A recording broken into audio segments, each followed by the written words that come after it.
तो मूवी के स्टार्ट में हमें दिखाया जाता है कि क्लिंट बार्टन यानी कि हॉकाई की पूरी फैमिली थैनोस के इन्फिनिटी स्टोन्स को यूज करने की वजह से धूल बनकर गायब हो जाती है, जिससे बहुत दुखी होकर क्लिंट अपनी पहचान छुपाकर सभी बुरे लोगों को मारने का फैसला करता है और एक किलर बन जाता है। नेक्स्ट सीन में हमें दिखाया जाता है कि Tony Stark and Nebula space में होते हैं, जो कि एक खराब स्पेसशिप में बैठकर टाइटन प्लेनेट से अर्थ की तरफ जा रहे होते हैं। स्पेसशिप खराब होने की वजह से वो बहुत धीरे चल रही थी। वो लोग बहुत दिनों से ट्रैवल कर रहे थे। वहाँ स्पेसशिप में खाना पीना भी खत्म हो गया था और ऑक्सीजन भी बहुत कम रह गई थी, इसलिए उन दोनों की वहाँ हालत खराब होने लगती है।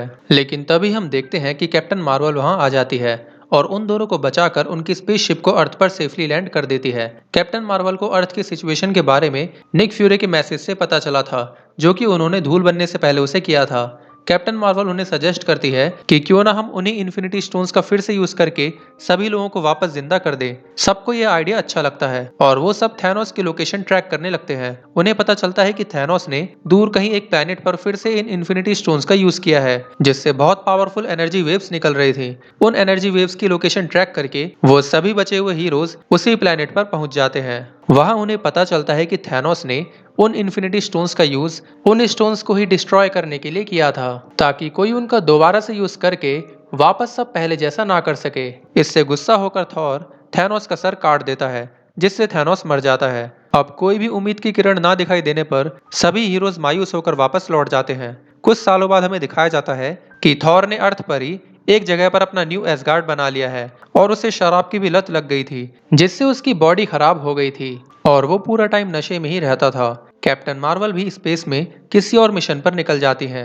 ब्रूस बैनर ने हल्क की पावर को कंट्रोल करने के लिए अपने ऊपर कई महीनों तक कई एक्सपेरिमेंट्स किए, जिससे वो हल्क की पावर और अपने माइंड को एक करने में कामयाब हो गए और बन गए प्रोफेसर हल्क। कैप्टन अमेरिका ने एक ग्रुप स्टार्ट किया जिसमें वो दुनिया के बचे हुए लोगों को समझा रहे थे कि जो हुआ उसे भूल जाओ और अपनी लाइफ में आगे बढ़ो। टोनी स्टार्क भी अपनी वाइफ एंड डॉटर के साथ सेटल हो गए थे। इसके बाद हमें दिखाया जाता है कि 5 साल बाद किसी जगह पर स्कॉटलैंड यानी कि एंटमैन क्वांटम रैम से अपनी दुनिया में वापस आ जाता है। वो 5 साल पहले क्वांटम रैम नाम के एक अलग डायमेंशन में आ गया था, जहाँ के नियम हमारी दुनिया से बिल्कुल अलग होते हैं। जब वो एक एक्सपेरिमेंट के लिए वहाँ गया था, तब उसके सभी फ्रेंड्स थैनोस की वजह से धूल बनकर गायब हो गए और स्कॉटलैंड वहीं फंसा रह गया। जब वो गलती से वहां से बाहर आ गया तो उसे पता चलता है कि दुनिया की आधी पॉपुलेशन थैनोस की वजह से गायब हो गई है।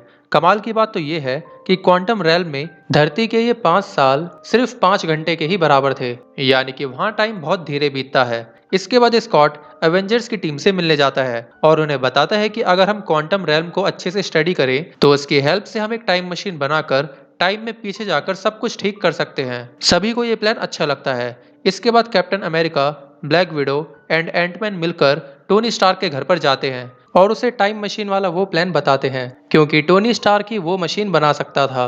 पहले तो टोनी को ये प्लान अच्छा नहीं लगा और वो इसके लिए मना कर देता है, लेकिन कुछ दिन बाद वो खुद ही उन सबसे मिलने आता है और इस प्लान में शामिल हो जाता है। इसके बाद टोनी और ब्रूस बैनर मिलकर बहुत मेहनत करके एक टाइम मशीन बनाते हैं। ब्लैक विडो हॉकाई को मनाकर वापस ले आती है और ब्रूस बैनर और रॉकेट मिलकर थॉर को मनाकर वापस ले आते हैं। इसके बाद वो सब हीरोज प्लान बनाते हैं कि कौन कौन किस टाइम में जाकर कौन सा इन्फिनिटी स्टोन लेकर आएगा। उनके पास लिमिटेड पिम पार्टिकल्स थे, जिसकी हेल्प से वो बस एक बार ही टाइम में पीछे जाकर वापस आ सकते थे। इसके बाद iron man, captain America, Hulk और स्कॉट 2012 के टाइम में जाते हैं, जहां पर एवेंजर्स लोकी और चित्तौरी आर्मी से फाइट कर रहे थे। उस टाइम अर्थ पर 3 इन्फिनिटी स्टोन्स थे, space stone, mind stone and time stone. जब टोनी एंड स्कॉट मिलकर टेसरेक्ट लेने जाते हैं जिसमें स्पेस स्टोन था, तो कुछ गड़बड़ होने की वजह से लोकी वो टेसरेक्ट लेकर भाग जाता है, जिससे वो लोग इसमें फेल हो जाते हैं। लेकिन कैप्टन अमेरिका बहुत मुश्किलों से उस टाइम वाले कैप्टन अमेरिका से फाइट करके लोकी की छड़ी चुरा लेते हैं, जिसमें माइंड स्टोन था। दूसरी तरफ हम देखते हैं कि हल्क एंशिएंट वन से टाइम स्टोन लेने आता है और उन्हें सारी सिचुएशन समझाता है और कहता है कि डॉक्टर स्ट्रेंज ने खुद ये टाइम स्टोन थैनोस को दे दिया था, जिससे वो समझ जाती हैं कि अगर डॉक्टर स्ट्रेंज ने ऐसा किया है तो इसके पीछे जरूर कोई वजह रही होगी। इसलिए वो ब्रूस बैनर को वो टाइम स्टोन दे देती हैं। अब क्योंकि टोनी को टेसरेक्ट नहीं मिला था, तो इसलिए टोनी और कैप्टन अमेरिका 1970 के टाइम में जाते हैं और वहां से टेसरेक्ट के साथ कुछ और पिम पार्टिकल्स भी चुरा लेते हैं जिससे कि वो वापस अपने टाइम में आ सके। दूसरी तरफ हमें दिखाया जाता है कि थॉर और रॉकेट 2013 के एसगार्ड में आ गए हैं, जहां पर थॉर अपना वो पुराना वेपन म्योनिर हथौड़े को ले लेता है और रॉकेट थॉर की गर्लफ्रेंड से वो रियलिटी स्टोन ले लेता है, क्योंकि इस टाइम में रियलिटी स्टोन थॉर की गर्लफ्रेंड के ही पास था जो कि एसगार्ड में ही थी। इसके बाद वो दोनों वापस प्रेजेंट में आ जाते हैं। दूसरी तरफ हॉकाई और ब्लैक विडो 2014 में वॉर्मिर प्लेनेट पर जाते हैं जहां से वो सोल स्टोन लेना चाहते थे, जिसके लिए किसी एक इंसान की कुर्बानी देनी पड़ती है। हॉकाई और ब्लैक विडो बहुत अच्छे दोस्त थे, वो एक दूसरे को मरता नहीं देख सकते थे, इसलिए वो दोनों खुद वहां से कूद कर मरने के लिए फाइट करने लगते हैं। आखिर में नताशा ही खुद वहां से कूद कर मर जाती है, जिसका क्लिंट बार्टन को बहुत दुख होता है। इसके बाद उसे सोल स्टोन मिल जाता है और वो वापस प्रेजेंट में आ जाता है। इसके बाद नेबुला और रोडी 2014 में मोराक प्लेनेट पर जाते हैं और वहां से पावर स्टोन ले लेते हैं। रोडी तो वापस प्रेजेंट में आ जाता है, लेकिन नेबुला के सिस्टम में खराबी होने की वजह से वो वहीं रह जाती है। बाद में हमें दिखाया जाता है कि नेबुला की मेमोरी उस टाइम वाली बुरी नेबुला की मेमोरी से कनेक्ट हो जाती है, जिससे उस टाइम वाले थैनोस और बुरी गमोरा को भी एवेंजर्स के इस प्लान के बारे में सब पता चल जाता है। इसके बाद उस टाइम वाली बुरी नेबुला प्रेजेंट में आकर थैनोस के साथ उसकी पूरी आर्मी को भी प्रेजेंट टाइम में लाने में थैनोस की हेल्प करती है। इसके बाद हम देखते हैं कि टोनी ने उन इन्फिनिटी स्टोन्स के लिए एक गॉन्टलेट बनाया था जिसे हल्क पहनता है और एक चुटकी बजाकर सभी गायब हुए लोगों को फिर से वापस ले आता है, लेकिन इससे हल्क की हालत बहुत खराब हो जाती है। फिर हम देखते हैं कि थैनोस अपनी आर्मी के साथ प्रेजेंट टाइम में आ जाता है और एवेंजर्स पर अटैक कर देता है। फिर एवेंजर्स एंड थैनोस में एक बहुत बड़ी फाइट होती है।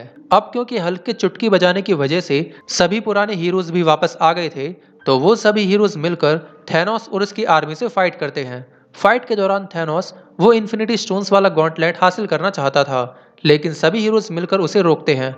एंड में आयरन मैन खुद वो गॉन्टलेट पहन लेता है और एक चुटकी बजाता है, जिससे थैनोस और उसकी पूरी आर्मी धूल बनकर गायब हो जाती है और इस तरह से एवेंजर्स की जीत हो जाती है। लेकिन उन इन्फिनिटी स्टोन्स की पावर की वजह से टोनी स्टार्क की मौत हो जाती है। इसके बाद हमें टोनी स्टार्क का फ्यूनरल दिखाया जाता है। इसके बाद हम देखते हैं कि प्लान के मुताबिक सभी इन्फिनिटी स्टोन्स को उनके पहले वाले टाइम में ही वापस लौटाना था। इसके लिए कैप्टन अमेरिका टाइम में पीछे जाकर सभी स्टोन्स को वापस उनकी पुरानी जगह पर पहुंचा देता है, लेकिन वो पास्ट में ही रुककर अपनी गर्लफ्रेंड पैगी कार्टर से शादी करके अपनी पूरी लाइफ उसी टाइम में बिताते हैं और जब वो बूढ़े हो जाते हैं तब जाकर वो प्रेजेंट टाइम में वापस आते हैं। मूवी के एंड में कैप्टन अपने दोस्त सैम विल्सन को एक न्यू शील्ड देकर न्यू कैप्टन अमेरिका बना देते हैं और इसी के साथ ही मूवी एंड हो जाती है।